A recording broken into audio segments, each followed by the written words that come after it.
Rebecca says, can we have some real talk about the hypocrisy, Jespo, that you and Johnny were spewing November 6th about, just wait, how poor form it was. Remember, I said this, how poor form you guys said it was for Vice President Harris to not come out and deliver a concession speech, earmuffs kids, after a grueling and fucking disappointing election. How disrespectful, Ryan, you thought that it was to her supporters and the bad optics of it. Mm-hmm. Because, Rebecca says, okay, I clearly remember both of you supporting Connor McDavid in his refusal to go out on the ice and receive the Conn Smythe Trophy after losing in Game 7 of the Stanley Cup Final. Right?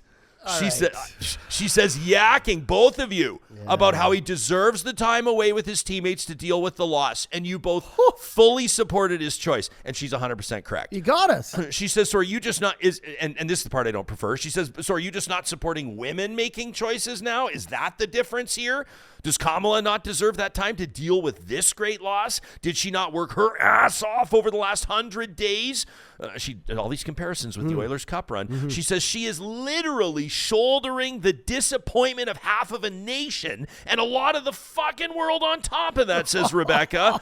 Supporting a man playing a game while shitting on a woman trying to change the world is bad optics. That from Rebecca out of Spruce Grove, Alberta. I'm going to say, Rebecca, this happens on the show not often, but I'm going to say you got us.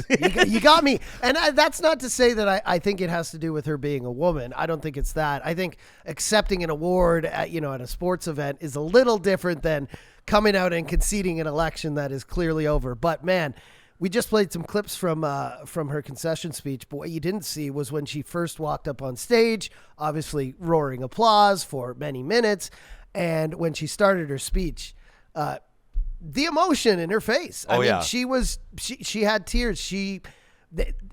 This was a hard-fought race, and I think she, like all the other Democrat voters in the States and people who were watching this, thought there was a big wave of change coming, much like the Obama era. Maybe not. We didn't think it was going to be that big, but much like that, there was an air of hope, and you got us, Rebecca.